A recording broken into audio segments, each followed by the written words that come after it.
Hello mga kaibigan. Gusto ko naman sa inyo ibahagi itong gagawin ko. Isa itong microwave oven.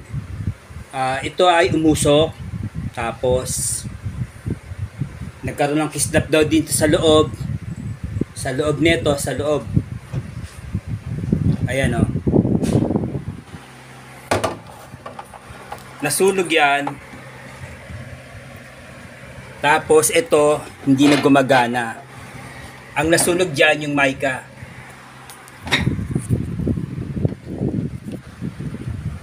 Yan ang gagawin ko ngayon. Pinabili ko na yung may-ari ng pyesa, materyales.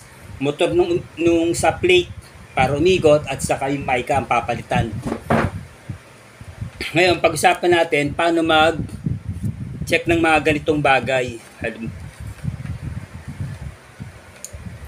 Iseset ko tong multitester sa times 10. Tapos check natin kung nasa 0, calibrate, itapat mo na 0 para pag nag-reading ka, accurate lahat. Sana kitang-kita dyan. Hindi ata kita dito kaya. Yan. Ito yung capacitor. May diode siya. Tapos, ang checkin mo dyan, fuse number 1. Capacitor. Marami siyang fuse. May fuse dito. Tapos, ito mga switches. May ilaw. May Megatron. At saka yung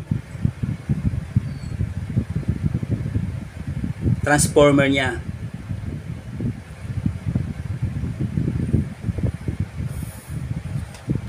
May overload protector pa siya dito. Ito ang board.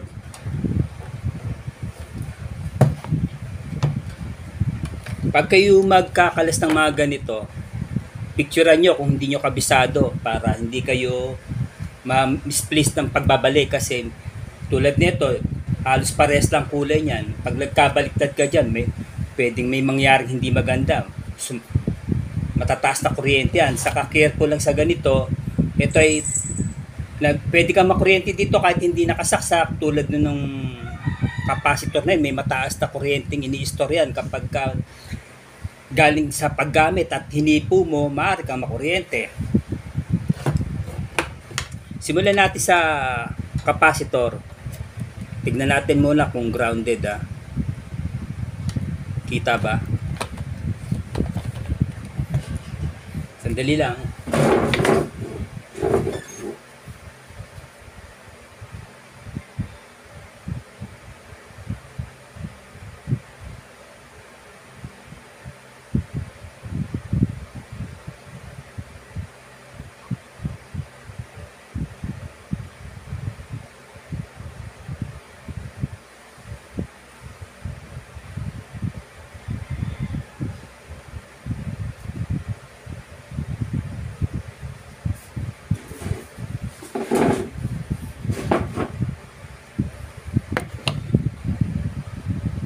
Ulitin natin. Okay, I'm back. Umpisahan ko sa diode.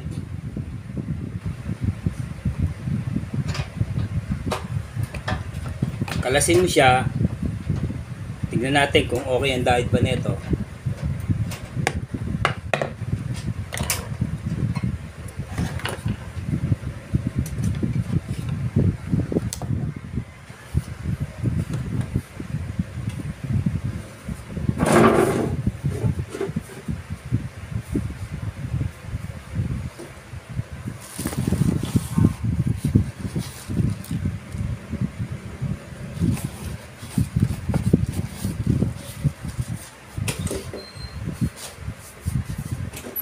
Dali lang ha, may nahulog lang. Nabasa.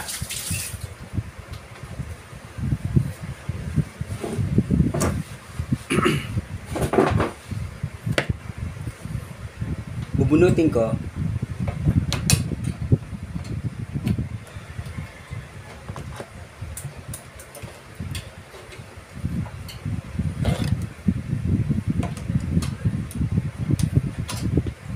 tigas.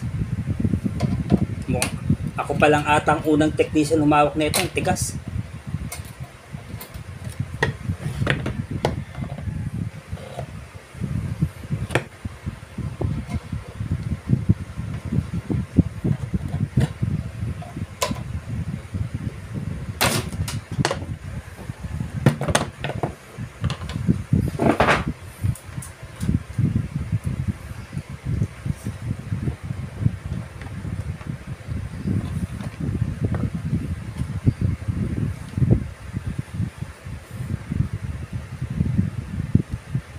Iseset ko siya sa times 100 kasi napakataas ng value niyan eh. Ang pag-check nito mga friends, dapat yung isa walang polarity, walang reading, tapos pag binaliktad mo magkakaroon ng reading. Ayan, tulad yan, walang reading. Kita nyo to. Ayan o.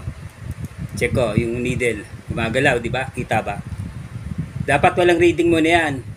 Pag binaliktad ko, may reading na dapat to.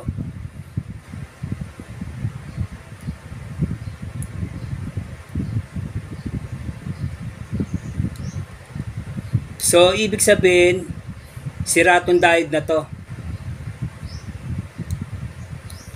Nadamay na to dun sa pagkasunog.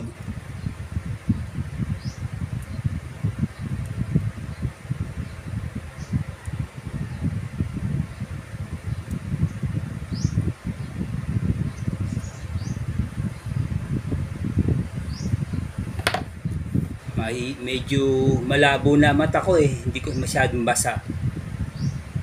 Papapalitan ko to, pabibilihan ko pa to, hindi ko to na-check kanina, pero ngayon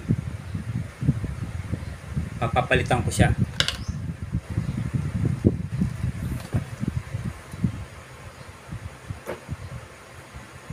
Yan, sinot ko muna yung capacitor para sigurado tayo na hindi tayo makukuryente. Times 10. Pagka capacitor ang gagamitin nyo times 1. Pang capacitor yun.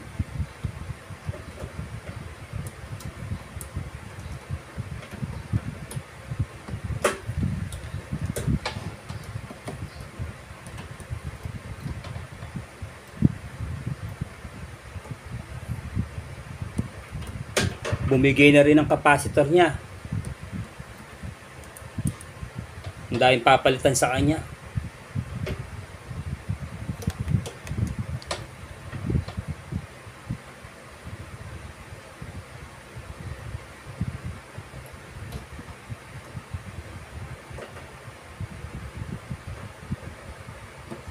Wala na.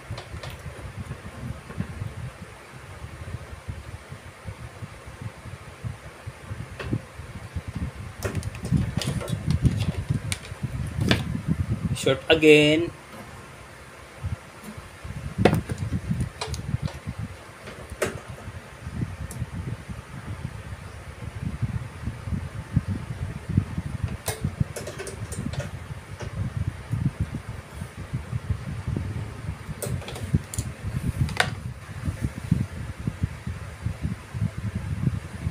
Leak na tong So ang papalitan ito at saka yung capacitor.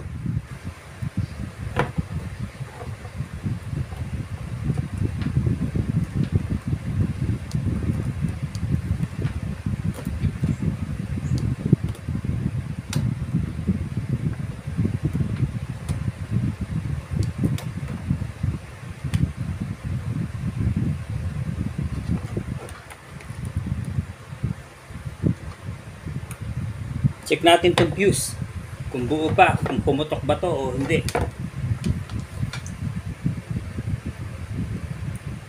Matigas siya. Hindi mabunot pero kaya pa naman abutin. Okay naman ang fuse. Wala siyang blown fuse.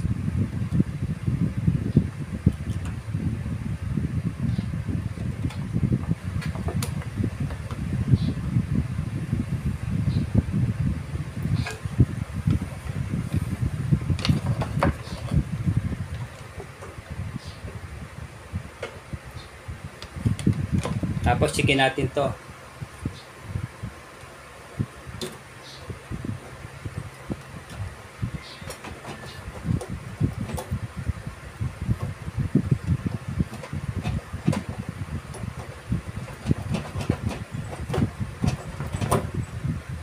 Titigas. Ako nga siguro ako palang unang gumalaw nito. Buo naman. Line to ground. Wala naman, hindi naman siya grounded. Balik natin.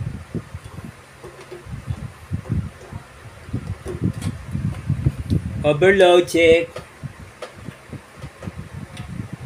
Okay, good.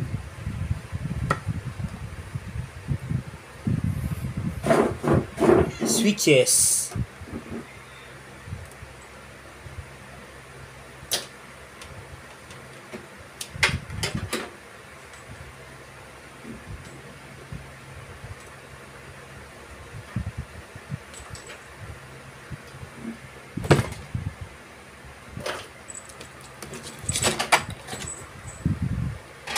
Ang kulit ng pusa ni Mingming. May resistor sa loob.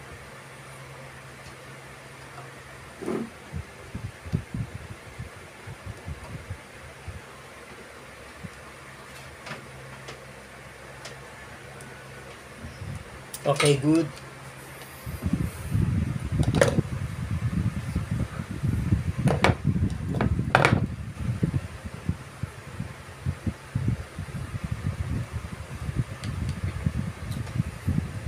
Papasok to.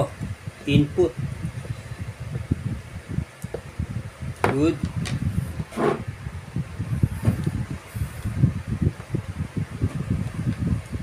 Line to ground.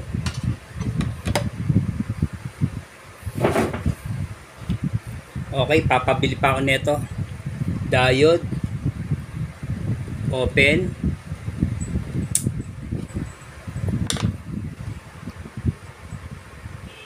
Capacitor.